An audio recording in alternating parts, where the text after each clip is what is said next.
Hey everyone, it's Dr. Becky, Dementia Disruptor with tips, tricks, and potentially painful truths about dementia. So today I want to talk about the power of yes/no questions in having conversation with people who are struggling to communicate with us. Think about how easy a yes/no question is. Do you want broccoli tonight? Sure. Do you want asparagus? No. I do not like asparagus. So if we ever go out together and there's asparagus, you can eat mine if you like it. Okay? Deal.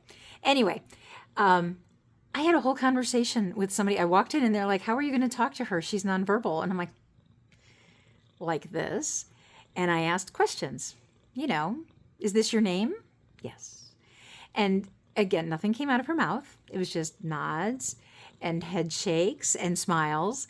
And we had a whole conversation. We talked about all kinds of things about her life just through yes/no questions and statements that could be answered with a yes/no. So does it take work on our end to do this? Heck yeah. It's not easy to come up with a whole conversation with just yes/no questions. But then they feel like they're involved. They feel like they are part of our conversation. They feel like we're including them.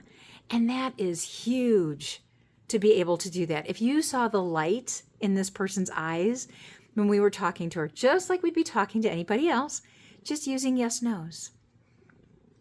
Or, oh, somebody told me you have 3 children. Is that right? It's a yes/no, but I started with a statement. I knew she had 3 kids. They told me, so sometimes it's knowing those kind of things. It's using those yes/nos to continue a conversation with somebody where the dementia is in the way of letting them have a full conversation with you. So it can be very helpful. Word of advice, and I learned this in grad school, and I remind people all the time of it.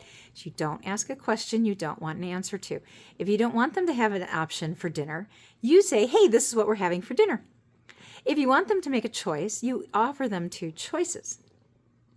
Now, you can manipulate those choices, which I have done at times, I will be honest, where I'm offering something I know they don't like and something they do like, so I can make sure that their answers are genuine.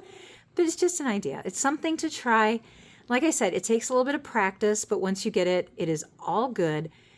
You don't have to be redirecting. Just yes or no. What do you think about this? Okay? So give some yes/no questions a try. Do all the things like, follow, share. Have a great day.